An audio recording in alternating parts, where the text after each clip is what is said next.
Indian roads पर accidents अब सिर्फ न्यूज़ नहीं रह गई है, ये धीरे धीरे एक सच्चाई बन चुके हैं जिसे हम सब ने नॉर्मल बना लिया है। हर दिन रोड्स पर कोई ना कोई घर से निकलता है, काम पर जाने के लिए, अपने परिवार के लिए और अपने सपनों को पूरा करने के लिए, लेकिन वापस नहीं लौटता।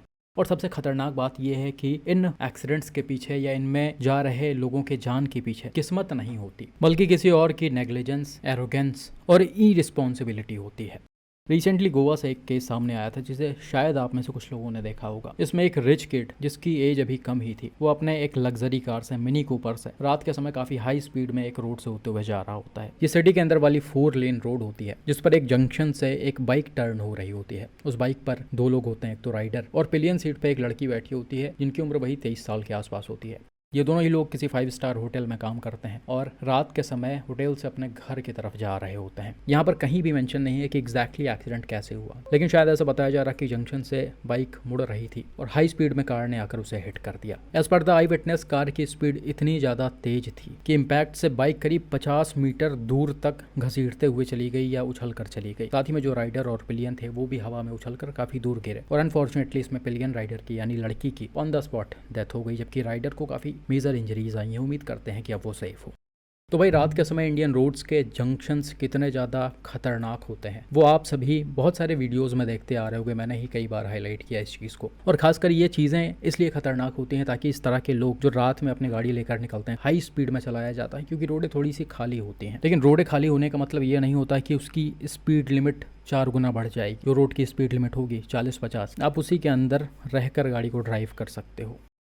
लेकिन अनफॉर्चुनेटली बहुत सारे यंग एज के लड़के ये सब बात समझते नहीं हैं। वो थोड़े से मज़े के चक्कर में गाड़ी दौड़ा देते हैं और इस तरह के एक्सीडेंट्स हो जाते हैं। वहीं हमेशा आपको ये भी बताया जाता है किसी भी जंक्शन से मुड़ते समय, किसी भी क्रॉसिंग को पार करते समय, खासकर रात में, आप अच्छे से इधर उधर ध्यान दो। दूर दूर तक जब कोई गाड़ी ना दिख रही हो तभी रोड को क्रॉस करो। कई बार जब गाड़ियां तेज रफ्तार में होती हैं तो कंफ्यूजन भी क्रिएट हो जाता है। अब गाड़ी की दूरी को जज नहीं कर पाते हो, आपको लगता है कि हम पहले निकल जाएंगे, लेकिन उनकी स्पीड इतनी ज़्यादा तेज होती है कि वो सेकेंड्स में आपके पास पहुंच जाती हैं और उड़ा देती हैं। तो रात के समय हमेशा इस चीज़ का ध्यान रखो।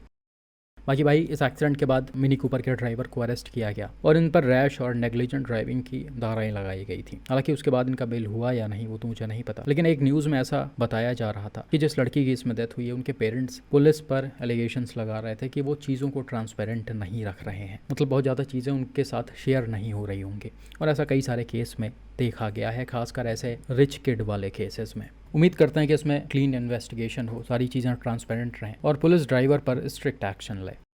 ऐसा ही लापरवाही वाला एक्सीडेंट रिसेंटली आंध्र प्रदेश से भी सामने आया था और इसे भी शायद आप में से बहुत सारे लोगों ने देखा होगा। यहाँ पर हुआ क्या कि BMW SUV से हाई कोर्ट के एक एडवोकेट हैदराबाद की तरफ जा रहे थे। तभी जब ये एक टोल प्लाजा पर पहुंचते हैं और अपने नंबर का वेट कर रहे होते हैं, पीछे से एक कॉन्क्रीट मिक्सचर टैंकर आता है जिसमें कॉन्क्रीट लोडेड रहता है और ये सीधा आकर डिवाइडर पर चढ़ते हुए BMW के ऊपर ही पलट जाता है।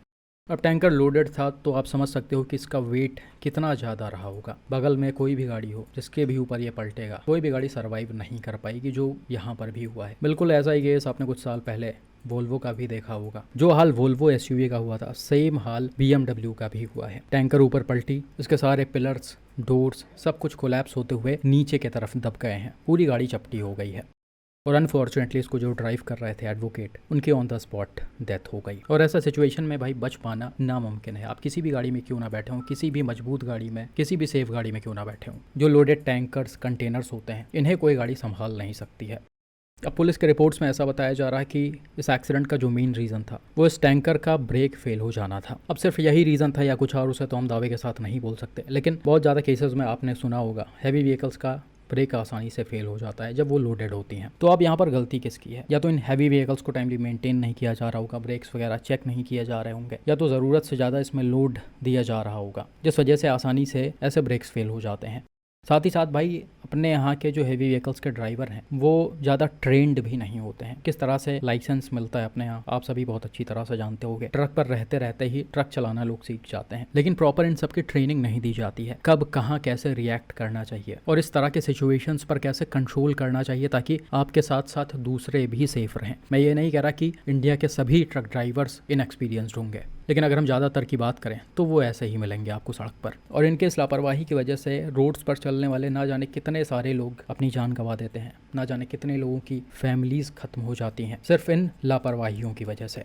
अब बताइए एक आदमी को BMW खरीदने में कितने साल लग जाते होंगे। कोई नॉर्मल आदमी, मिडिल क्लास आदमी पूरी ज़िंदगी वो मेहनत करते हैं, कमाते हैं, तब जाकर कहीं ये सब गाड़ियाँ खरीद पाते हैं और मात्र 1 सेकंड लगता है सब कुछ खत्म होने में, सिर्फ इसलिए क्योंकि किसी और को ड्राइविंग नहीं आती है या उसे कोई फ़र्क नहीं पड़ता है। हालांकि इन सारे एक्सीडेंट्स को कुछ लोग गलत तरह से भी देखते हैं। आप ये समझो कि आपने अगर इन सब एक्सीडेंट्स में सवाल नहीं उठाया, फैक्ट्स पर बात नहीं की, तो आज नहीं तो कल आपका भी नंबर इसमें आ जाएगा। और इसका सबसे बड़ा एग्जाम्पल हरियाणा के गुरुग्राम में हुआ टाटा हैरियर का ये वाला एक्सीडेंट है। 24 साल का एक स्टूडेंट रात के करीब 2-2:30 बजे के आसपास अपने फ्रेंड के बर्थडे पार्टी से निकलता है और वो एक बाइक टैक्सी बुक करता है जिसे 26 साल का एक राइडर चला रहा होता है। ये दोनों ही लोग सेक्टर 60 से होते हुए जा रहे होते हैं। ये नॉर्मल तरीके से अपने साइड में स्कूटी से चल रहे होते हैं। तभी लेजेंड सोसाइटी के पास सामने की तरफ से रॉन्ग साइड से एक टाटा हैरियर काफ़ी तेज रफ्तार में आती है और सीधा स्कूटी को सामने से हिट कर देती है। एज पर द रिपोर्ट ये टक्कर इतना ज़्यादा भयानक होता है, इतना ज़बरदस्त होता है कि स्कूटी पर बैठे दोनों ही लोग हवा में करीब 15-20 फीट ऊपर उछलकर सड़क पर गिरते हैं और अनफॉर्चुनेटली उन दोनों की डेथ हो जाती है। जबकि स्कूटी को आप देख सकते हो काफ़ी हद तक ये 2 पार्ट में हो गई है।